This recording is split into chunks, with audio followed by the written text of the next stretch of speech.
Perwali 16 itu sudah dari awal pembentukan kelahirannya cacat hukum. Kira-kira latar belakang PSBB ini apa kok?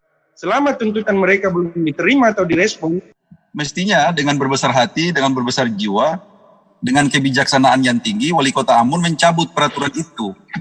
Ya, jangan lagi ada saling menyalahkan antara pemerintah provinsi dan pemerintah kota. Sementara kalau kita ingin jujur mengatakan bahwa Alfamidi, Alfamart, gitu ya, Indomaret, Alfamidi dan sebagainya. Tren peningkatan COVID-19 ini semakin meningkat.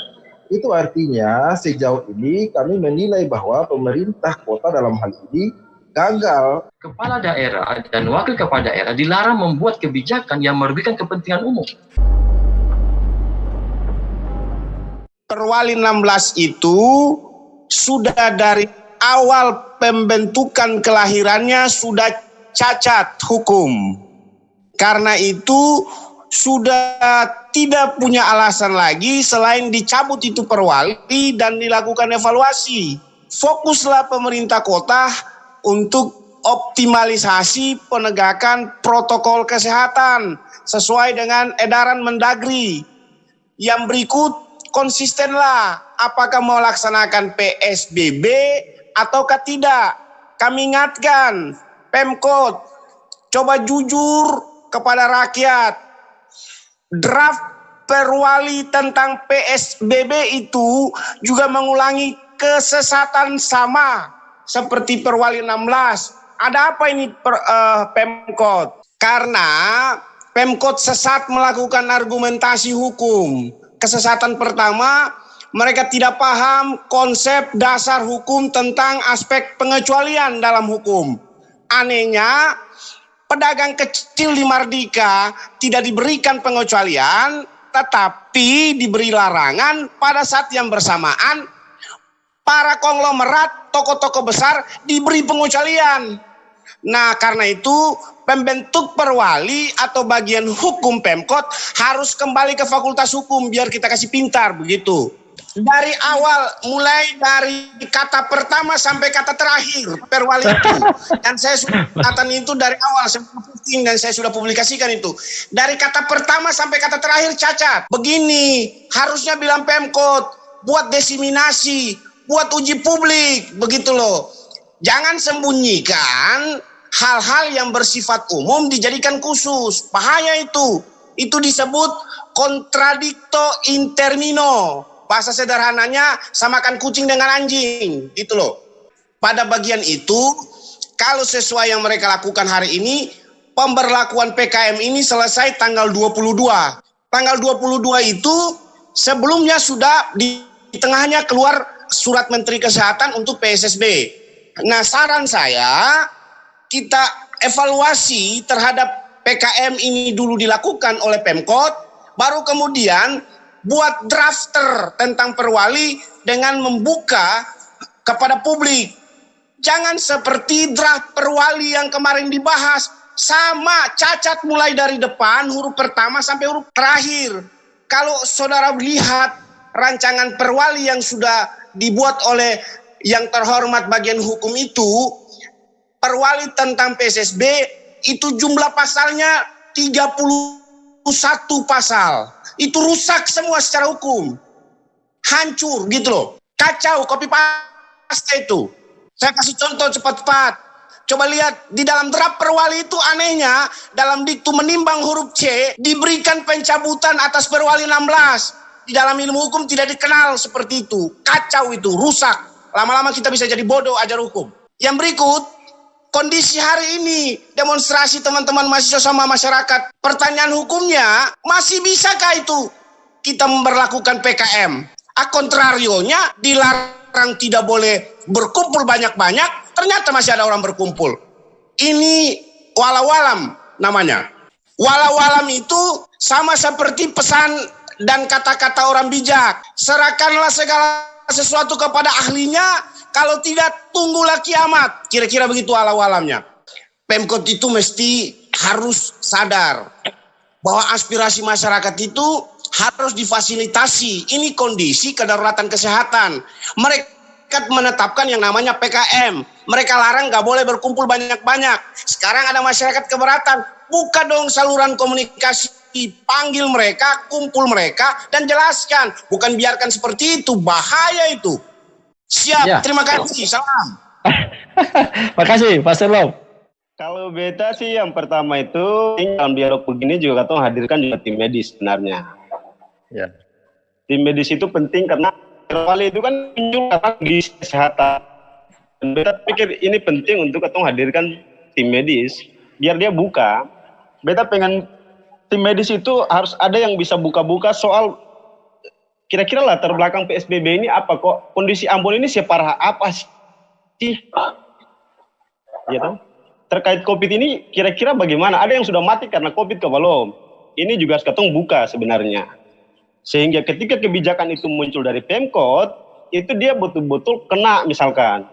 Kalau misalkan hari ini hanya wali kota bisa sampaikan bahwa yang dia lakukan dengan kebijakan itu hanya untuk menyelamatkan rakyat dari kesehatan, dari COVID yang kondisi seperti ini, itu juga kan bablas. Karena katong belum temukan case yang betul-betul itu bahaya banget di Kota Ambon. Nah, beta pengen juga hari ini harus kalau bisa juga hadirkan tim gugus tugas di sini dalam forum-forum kayak begini. Sehingga katong pengen dong terbuka. Ini soal trust. Katong pengen percaya dong hari ini kalau masyarakat, kenapa masyarakat pasar itu demo? Ya karena dong sini percaya dengan kondisi. Beta saya mau bicara regulasi lagi lah. Abang Sherlock dan Abang Nasar sudah bicara semua banyak lah. Tapi beta pengen embrio lahirnya PSBB ini apa sebenarnya? Karena kondisi Ambon hari ini masih biasa-biasa saja. Katong menganggap ini wah yang katong takutkan itu misalkan karena apa? Orang cerita, katong dulu di masyarakat orang bilang ini wah. Tapi bagi beta biasa-biasa saja dan katong orang Ambon sampai hari ini misalnya seperti yang katong kutip apa yang dibahasakan oleh Bang Ropi kemarin dalam saburo.com itu. Belum ada yang mati karena corona. Jadi belum berbahaya jika hari ini diterapkan PSBB dengan kondisi seperti ini. Nah, terlepas dari yang nanti Abang Nasar sudah jelaskan bahwa ada kemudian pasar tradisional kemudian ditutup, dibatasi ruang dan waktu, kemudian pasar modern itu diaktifkan seluas-luasnya. Kalau cerita soal ini kan banyak sebenarnya. Katong cerita dari pasar lama itu dia hengkang ketika amplas itu dia muncul. Lalu pasar lama hengkang ke Arumbai sekarang. Ya tradisi kondisi kayak begini kan pasar modern itu dia mengeliminasi kondisi pasar tradisional. Dan beta pikir ini kondisi ini masih sama. Nah makanya problem penting katong itu hari ini adalah beta pengen kayak begini ya regulasi itu penting tapi dia harus kena gitu loh. Sebenarnya si bahaya apakah orang Ambon hari ini, kondisi Ambon hari ini dengan COVID-19. Ya tahu 8 orang yang mati itu mengkali bukan karena COVID ya kan. Ada orang yang belum bisa tanggapi dari tim gugus tugas terkait dengan apa yang disampaikan oleh tokoh politisi Bang Ropi kemarin. Belum ada yang orang yang berbicara soal itu. Ya kita pikir teman-teman media coba menggali itu juga. Sehingga nanti apakah tim dari gugus tugas bisa merespon itu? Tidak ada jawaban dari tim gugus tugas, tidak. Jangan sampai hari ini dong cuma cerita-cerita begitu. Lalu kemudian takuti rakyat dengan seolah-olah bla bla bla dan sebagainya. Lalu kemudian batasi ruang dan waktu orang cari hidup. Padahal dong sendiri makan karena orang jual ikan di pasar dan tomat itu kasihan. Ya beta bicara kondisi pasar hari ini karena beta hari ini besar juga dengan beta dibesarkan oleh jibu-jibu juga seorang jibu-jibu, makanya problem pasar itu bisa seperti itu ketika kondisi Ambon itu sudah bahaya banget. Itu juga penting. Kalau yang bahaya ngapain juga harus seperti itu. Beta berapa sharing-sharing ke pasar masih biasa-biasa saja, orang pasar itu berjual kayak biasa-biasa saja, terlepas dari misalkan katong bicara tentang protokol COVID-19 menurut WHO, kira-kira begitu. Tapi dalam kondisi alamiah hari ini, Ambon masih beta anggap biasa-biasa saja dan tidak perlu ada PSBB. Kalau misalkan itu PSBB, kecuali dalam usulan zona merah juga masih ditolak, kok kan kira-kira kan begitu. Kemarin baru diterima untuk PSBB, baru disahkan oleh Menteri Kesehatan juga. Ya beta pikir asbabun nuzul PSBB ini harus didudukan dulu, ini nggak jelas ini. Ambon ini belum wah banget, ya belum bahaya untuk diterapkan. Kasihan orang mati banyak nanti. Nanti katong sing cegah corona, katong bikin orang mati banyak-banyak hanya karena lalu kemudian diklaim itu corona. Kira-kira begitu dulu.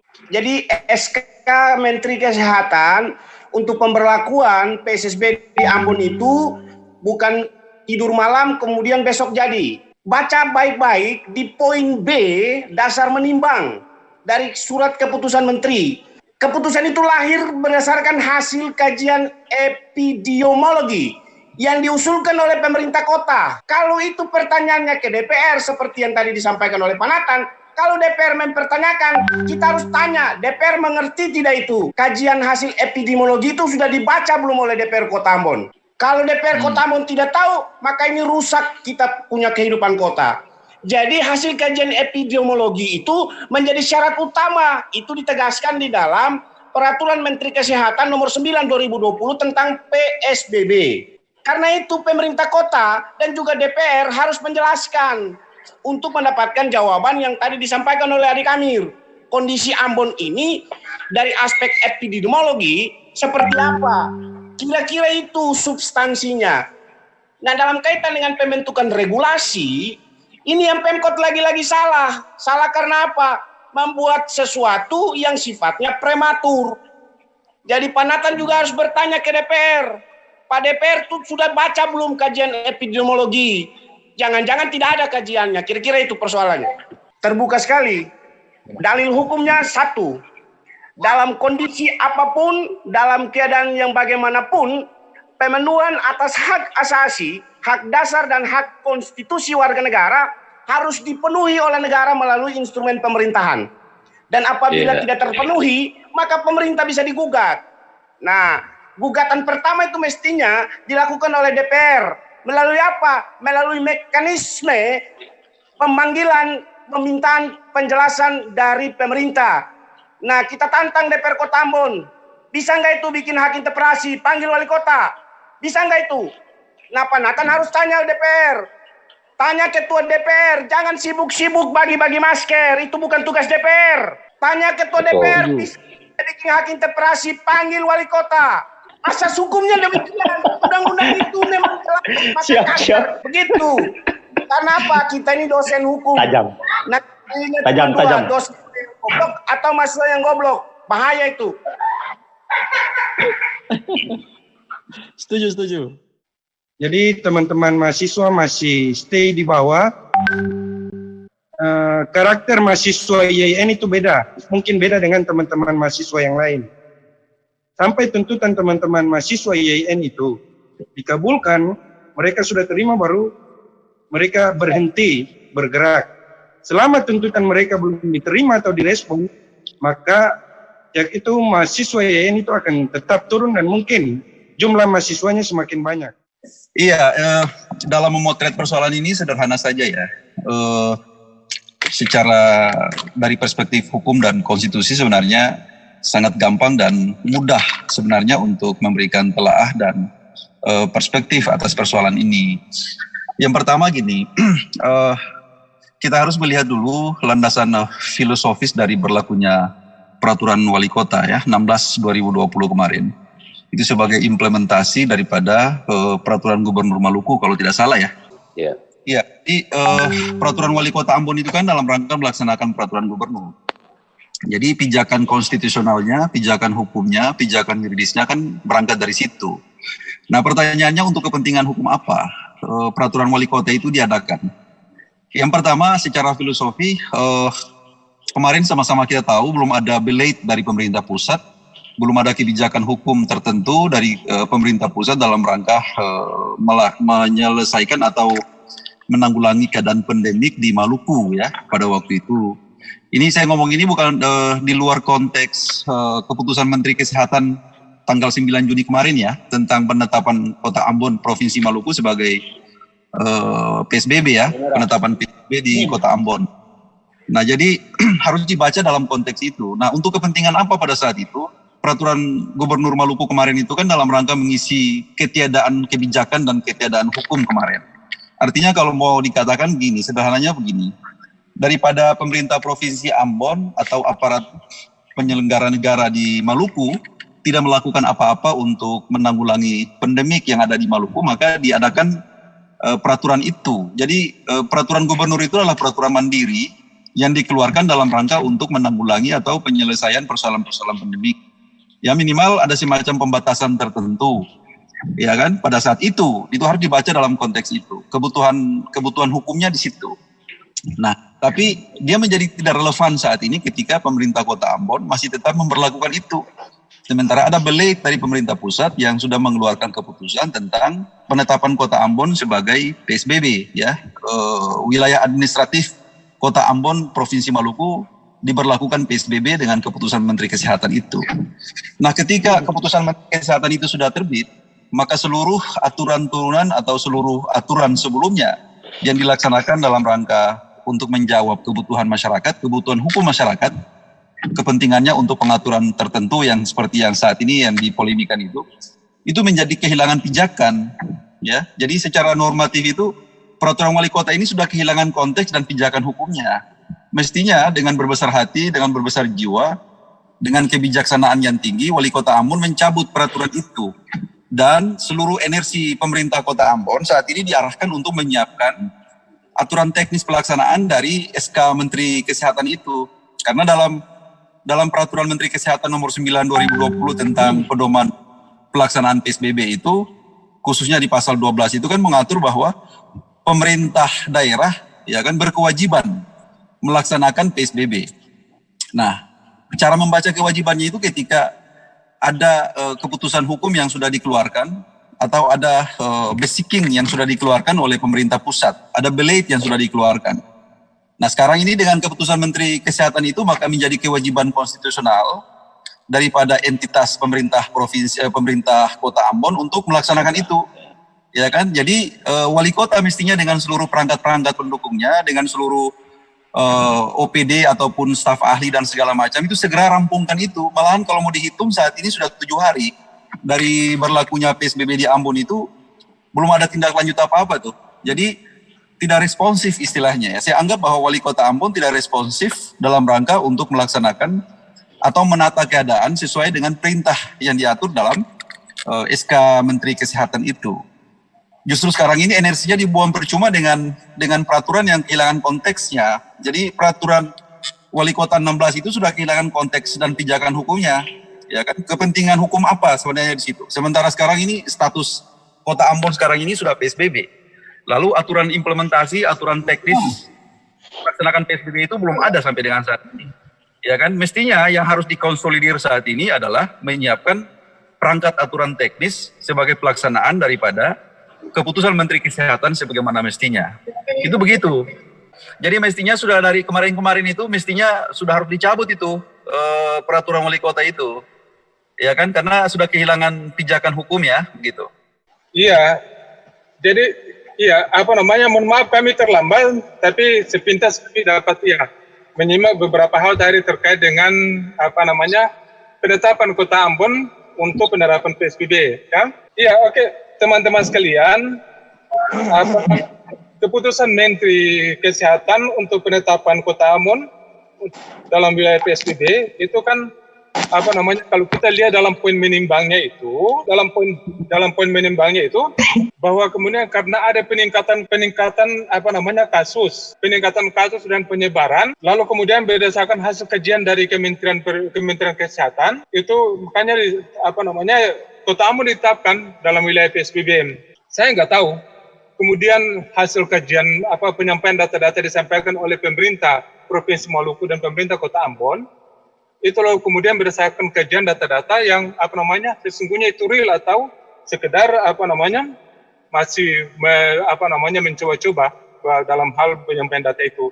Tapi prinsipnya bahwa PSBB itu sudah sudah di SKK, sudah ditetapkan. Ya mestinya pemerintah Provinsi Maluku dan pemerintah Kota Ambon segera mungkin melaksanakan PSBB ini, karena itu bagian daripada penerapan ketentuan yang sudah ditetapkan oleh pemerintah pusat.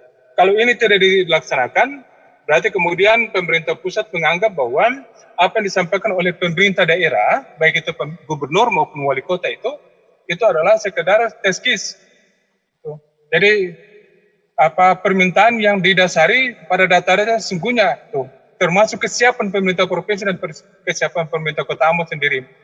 Nah, itu pikiran kami sehingga kalau itu sudah menjadi keputusan Menteri Kesehatan, ya mesti harus kemudian dilaksanakan oleh gubernur dan terutama Pak Wali Kota. Jangan lagi kemudian ada saling menyalahkan. Ya, jangan lagi ada saling menyalahkan antara pemerintah provinsi dan pemerintah kota. Dicari solusi untuk penerapan PSBB yang telah dikeluarkan oleh Menteri Kesehatan. Mungkin sementara itu tambahan dari kami. Terima kasih. Bergabung dengan Bapak Ibu sekalian di Zoom ini. Ada beberapa hal yang menurut saya ini mestinya mendapatkan perhatian dari kita semuanya. dengan tidak mengabaikan apa yang kemudian menjadi ketetapan dari pemerintah daerah. Di antaranya soal perwali, ya, tentang pembatasan transaksi muamalah atau jual beli di antara masyarakat di kota ini. Saya melihat yang diperbolehkan buka 24 jam itu adalah Indomaret dan Alfamidi, gitu kan? Saya kira ini sebenarnya kita semuanya paham bahwa diberlakukannya PSBB ini adalah untuk bertujuan memutus mata rantai dari COVID-19. Tetapi di sisi lain sebenarnya ini menutup ruang ya untuk masyarakat kita memiliki akses interaksi jual beli ya, dan pendapatan mereka itu relatif sangat terbatas gitu ya. Sementara kalau kita ingin jujur mengatakan bahwa Alfamidi, Alfamart gitu ya, Indomaret, Alfamidi dan sebagainya ini sebenarnya mereka adalah yang memiliki modal besar dan mereka boleh dibilang orang-orang yang sudah mapan lah sebenarnya.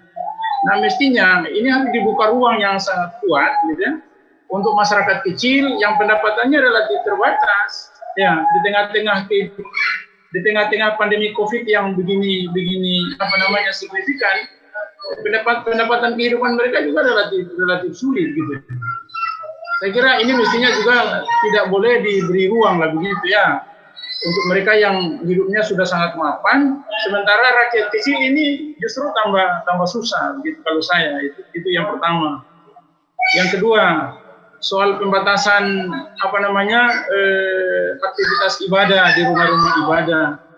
Kalau saya mengacu kepada keputusan Majelis Ulama Indonesia bahwa sebenarnya ini juga tidak terlalu mestinya dibatasi baik masjid maupun gereja. Yang penting protokol kesehatan itu tetap dijaga. Artinya jika protap yang diberi oleh Kementerian Kesehatan berkenaan dengan apa-apa saja yang harus dijaga, saya kira ini tidak bisa kemudian membatasi hak-hak warga untuk melakukan aktivitas ibadah di rumah-rumah ibadah seperti masjid, gereja, wihara, pura dan sebagainya. Saya kira kekuatan doa jangan dianggap ini tidak penting, sebab doa itu bisa merubah dan menentukan segalanya, dan doa itu bisa merubah takdir sebenarnya.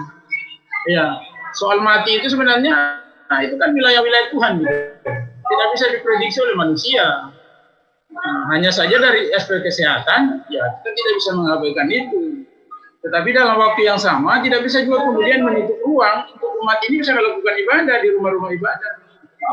Saya kira ini juga kemudian patut mendapatkan perhatian ya dari kita semuanya. Saya kira mungkin dua hal penting, dua hal pokok ini yang kemudian patutlah kita pertimbangkan begitu. Dari saya mungkin seperti itu sementara. Terima kasih. Baik, terima kasih Pak Moderator, Bang Ismail, para senior dan para guru-guru saya yang saya cintai. Mohon maaf sebelumnya saya terlambat dan sedikit menyesal ya karena nggak sempat mengikuti dari awal. Terkait dengan apa yang diperbincangkan, yang pertama kami mendukung dan mensupport pemerintah dalam upaya memutus mata rantai penyebaran virus COVID-19 ini. Seperti yang telah dilakukan, yaitu pemerintah telah melakukan upaya untuk penerapan pembatasan melalui PKM, yaitu dengan Perwali 16 tahun 2020. Sampai dengan hari ini evaluasi kita, pemberlakuan PKM itu tidak maksimal, ya, atau tidak menunjukkan progres yang signifikan terhadap penurunan tingkat penyebaran COVID itu sendiri. Nah, oleh karenanya dengan adanya SK Kementerian Kesehatan terkait dengan persetujuan pemberlakuan PSBB, maka mestinya pemerintah kota sudah harus lebih agresif dalam menyusun dan menyelesaikan perwali terkait dengan pelaksana teknis pemberlakuan PSBB itu sendiri. Karena publik ini ingin mendapatkan output daripada kebijakan-kebijakan pemerintah selama ini. apa kira-kira kebijakan pemerintah yang telah diambil itu yang ingin kita ketahui adalah hasilnya terhadap penurunan tingkat penyebaran COVID-19 itu bisa direalisasi atau ada faktanya. Nah, tetapi kalau kita melihat fakta sekarang bahwa tren peningkatan COVID-19 ini semakin meningkat. Itu artinya sejauh ini kami menilai bahwa pemerintah kota dalam hal ini gagal dalam menerapkan kebijakan terkait dengan regulasi pemberlakuan pembatasan itu. Oleh karenanya, sejauh ini kami juga belum tahu sampai di mana progres pemerintah dalam menyelesaikan regulasi perwali untuk penerapan PSBB itu.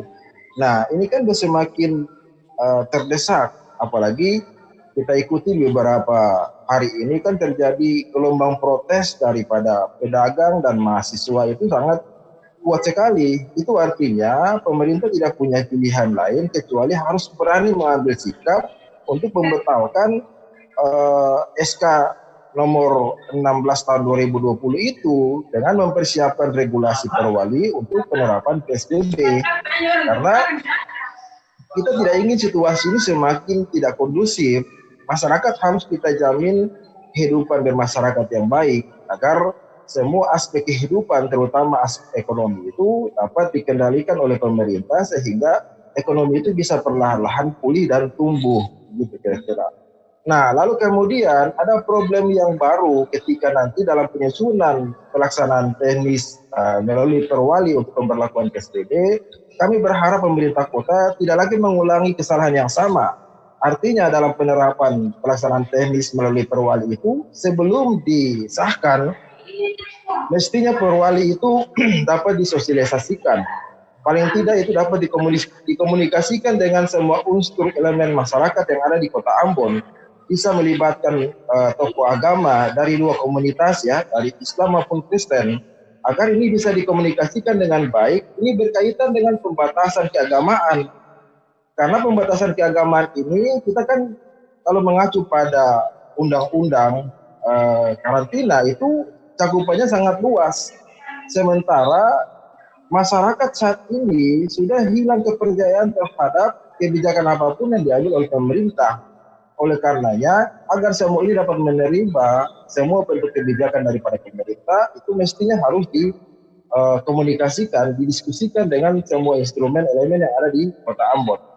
Nah, terkait dengan itu juga, saya ingin sampaikan agar ini menjadi masukan yang baik terhadap kita di DPRD dalam melaksanakan fungsi pengawasan kita untuk mendorong pemerintah kota agar masalah-masalah yang timbul akibat daripada kebijakan pemerintah ini tidak lagi akan timbul di kemudian hari dalam penerapan PSBB itu. Begitu kira-kira menurut saya, Pak. Iya, kalau dari aspek yuridis pemberlakuan PKM itu kan mungkin dari senior-senior saya lebih memahami terkait dengan aspek hukumnya. Tetapi kalau dari aspek DPRD itu kita mendorong agar segera PSBB itu diberlakukan, ya kan? Karena sudah ada SK persetujuan dari Kementerian Kesehatan. Karena apa mau dipertahankan lagi sampai dengan tanggal 22 atau masa berlaku PKM selama 14 hari ini, sementara sejauh pengawasan kita di lapangan, misalnya pada pos-pos pembatasan di wilayah masuk dari wilayah kabupaten lain maupun Maluku Tengah, itu sudah tidak efektif lagi. Protokoler yang disampaikan dalam regulasi itu, misalnya dilengkapi untuk orang bisa masuk ke Kota Ambon, itu harus dilengkapi dengan beberapa syarat, misalnya surat kesehatan dari puskesmas setempat, melalui ada surat rapid test, pemeriksaan KTP, sama sekali sudah tidak bisa berjalan dengan efektif. Masyarakat sudah sangat leluasa untuk masuk keluar ke Kota Ambon. Oleh karenanya, pemerintah juga punya keterbatasan dalam mengambil sebuah tindakan hukum karena PKM itu tidak punya landasan hukum sesuai dengan regulasi di atas yang bisa menjadi payung hukum bagi penerapan PKM itu. Oleh karenanya, PSBB itu adalah salah satu landasan hukum yang bisa diterapkan oleh pemerintah kota karena kita bicara terkait dengan pelanggaran dan sanksi yang diatur melalui undang-undang atau melalui regulasi yang termuat dalam PSBB itu. Nah, baru situ kita akan mengevaluasi sejauh mana progres dari pemberlakuan PSBB ini terhadap kedisiplinan masyarakat untuk patuh terhadap PSBB itu. Sekarang kita bicara masalah PKM. PKM pemerintah menerapkan sanksi dalam perwali tersebut, tapi implementasi sanksi itu tidak bisa dilaksanakan. Karena pemerintah tahu bahwa sanksi yang dimuat dalam perwali 16 itu tidak punya dasar hukum yang kuat, kecuali diberlakukan PSBB, begitu. Yang penting seluruh aspek pemberlakuan PSBB, jaringan sosial, kemudian pemenuhan kebutuhan pokok masyarakat melalui bantuan sosial dari kementerian maupun dari pemerintah daerah itu dapat diakomodir dengan baik. Lalu silakan pemerintah menerapkan PSBB sesuai dengan perintah daripada undang-undang, begitu kira-kira. Iya, karena begini, kita ini mau menunggu sampai kapan gitu loh. Tingkat penyebaran, peningkatan dan penurunan penyebaran COVID itu tanggung jawab pemerintah, ya. Pemerintah tidak bisa beralasan, beralibi apapun. Tetapi kalau misalnya peningkatan itu semakin tinggi progresnya, maka pemerintah semakin gagal di mata masyarakat. Itu kira-kira begitu, Bang. Iya, jadi seperti yang saya katakan tadi bahwa peraturan wali kota 16 ini sudah kehilangan pijakan yuridisnya, sudah tidak lagi legitim ya. Sudah tidak lagi legitim sesungguhnya ketika SK Menteri Kesehatan tanggal 9 Juni kemarin itu sudah dikeluarkan, maka seluruh perangkat-perangkat hukum yang disediakan atau yang dilakukan oleh pemerintah kota itu sudah kehilangan pijakan yuridisnya dan pijakan konstitusionalnya. Jadi tanpa diberlakukan pun sesungguhnya peraturan itu sudah harus dinyatakan selesai dan harus dinyatakan tidak berlaku sebenarnya, tanpa harus menunggu bahwa itu dicabut dan seterusnya. Tapi kalau misalkan wali kota punya kebijaksanaan, punya kebesaran jiwa, maka itu sudah harus dicabut sejak kemarin. Kalaupun diberlakukan tanggal 9 SK Menteri Kesehatan, tanggal 10 pagi itu sudah harus dikeluarkan peraturan wali kota tentang pencabutan peraturan wali kota nomor 16 itu. Tapi kan sampai dengan saat ini tidak kunjung dicabut ya, sehingga sebenarnya sudah kehilangan daya pijak dan kehilangan daya ikat sejak saat itu dan sampai dengan saat ini.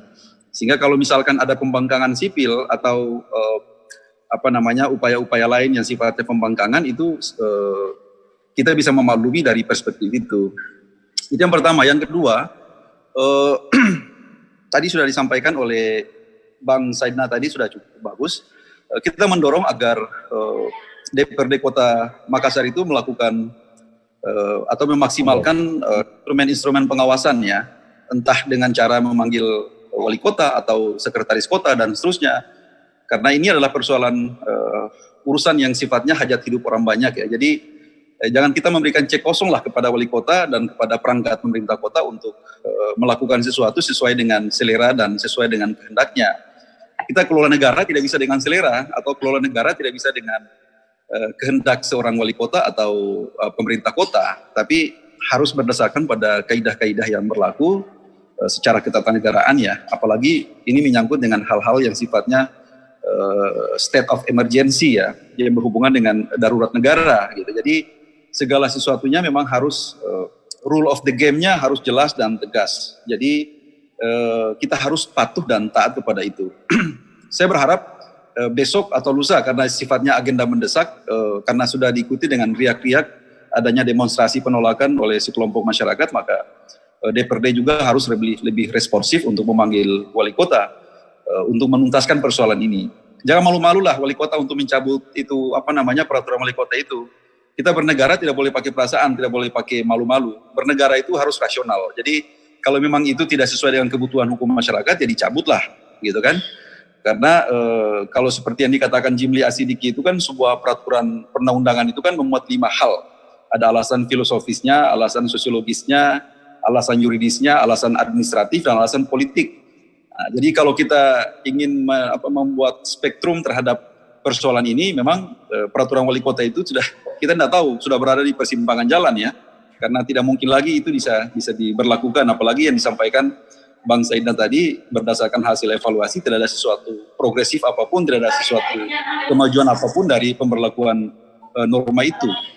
Yang kedua, hendaknya karena ini terlepas dari yang disampaikan tadi, benar tidaknya bahwa keputusan Menteri Kesehatan ini berdasarkan kepada hasil kajian komprehensif yang didukung dengan data-data secara virologi, secara epidemiologi dan segala macam, tapi terbuka peluang untuk misalkan sekelompok orang atau warga masyarakat, warga negara mempersoalkan atau men-challenge ke pengadilan. Kalau memang dianggap bahwa pemberlakuan PSBB di Ambon ini tidak tepat dan tidak relevan karena tidak didukung dengan data-data lapangan yang objektif, itu orang bisa men-challenge ke pengadilan, bisa mengambil langkah adjudikasi ke pengadilan, baik pengadilan tata usaha negara ataupun pengadilan yang lain. Itu yang pertama. Yang kedua, wali kota juga dalam hal ini bisa digugat ke pengadilan jika saat ini sudah harus menetapkan PSBB, aturan pelaksanaan tentang PSBB, tapi tidak kunjung mengeluarkan produk kebijakan atau pengaturan sebagai tindak lanjut daripada pelaksanaan PSBB. Itu juga bisa digugat. Gitu. Jadi ada dua hal yang bisa digugat. Yang pertama bahwa memang PSBB ini tidak tepat, bisa digugat, bisa dipersoalkan di pengadilan. Yang kedua, kalau berdasarkan aspek legalistik bahwa saat ini sudah menjadi kewajiban pemerintah kota untuk harus mengeluarkan dan menindaklanjuti keputusan atau belit pemerintah pusat, tapi sampai dengan saat ini belum kunjung keluarkan peraturan sana tentang pelaksanaan PSBB, itu juga bisa digugat karena sudah 7 hari sampai dengan saat ini belum ada kebijakan apapun yang dikeluarkan, malahan yang beredar di masyarakat itu adalah draft peraturan wali kota yang belum jelas bentuknya, ya kan, yang masih kontroversi dan segala macam. Nah, jadi bisa dianggap bahwa pemerintah kota abai terhadap kewajiban konstitusionalnya untuk melindungi masyarakat. Jadi itu dua hal yang berbeda ya. Gitu. Jadi bisa digugat karena terlambat atau abai dalam menindaklanjuti keputusan Menteri Kesehatan. Dan yang kedua adalah abai ataupun misalkan manipulir terhadap pengajuan PSBB ini. Itu saya tidak tahu karena itu butuh keahlian lain atau expert dari berbagai bidang. Yang ketiga, itu tadi yang saya bilang bahwa DPRD harus memaksimalkan fungsi-fungsi pengawasan dengan mempersoalkan ini ke ruang parlemen ya. Jadi parlemen bisa saja menyeret kepala daerah untuk mempersoalkan dan menanyakan. Jangan berlindung di balik imunitas bahwa karena ini adalah persoalan ini, jadi pemerintah kota melakukan sesuatu sesuai dengan selera mereka tanpa harus melibatkan Dewan Perwakilan daerah. Maka saya kira DPRD juga harus lebih garang, lebih menggigit untuk itu ya. Jadi coba lebih keras untuk itu. Jadi saya kira itu closing statement yang bisa saya ketengahkan pada kesempatan ini. Semoga saja bisa menjadi atensi dan renungan kita semua. Terima kasih host atas kesempatan dan perkenannya. Billahi taufiq wal hidayah. Assalamualaikum warahmatullahi wabarakatuh. Menjadi catatan kita ya, kalau kita mau underline pada diskusi kita hari ini, pertama, saya kira DPRD harus bersikap lah ya, DPRD kota bersikap untuk memanggil wali kota ya, sehingga kemudian ini bisa dicarikan solusi yang terbaik gitu ya. Yang kedua, kalaupun nanti akan sementara dibuat rancangan PSBB, saya kira perlu segera mungkin dikonsultasi publikkan ya kepada masyarakat sehingga jangan lagi terjadi misalnya ada pasal-pasal ya, katakanlah penumpang gelap begitu yang kemudian banyak merugikan kepentingan masyarakat. Nah, yang paling penting menurut saya adalah jangan lagi ada pembatasan keagamaan ya di Perwali nanti, karena kalau kita baca di PMK itu PMK 9 tahun 2020 itu jelas dikatakan ya bahwa pembatasan keagamaan itu harus mempertimbangkan fatwa keagamaan atau itu artinya apa? Nah, fatwa MUI sekarang ini sudah jelas sudah mengizinkan untuk dilakukan ibadah di masjid ya, begitu juga Menteri Agama juga sudah menyampaikan itu, sehingga jangan sampai lagi nanti, karena kalau saya lihat rancangan Perwali sekarang ini Mas, itu ternyata copy paste lagi dari Perwali peraturan yang lain ya, yang memberikan pembatasan keagamaan. Saya kira itu yang penting, karena ketika nanti ada lagi pembatasan di bidang keagamaan ya, maka nanti itu akan menimbulkan masalah baru, saya kira, dan pasti akan menimbulkan reaksi. Jadi itu catatan saya. Jadi pasal jadi itu diatur dalam pasal 13 ya. 13 ayat 5 mengatakan bahwa pembatasan kegiatan keagamaan itu selain sebagaimana dimaksud ayat 4 dilaksanakan dengan berpedoman pada peraturan perundangan dan fatwa atau pandangan lembaga keagamaan yang resmi yang diakui oleh pemerintah.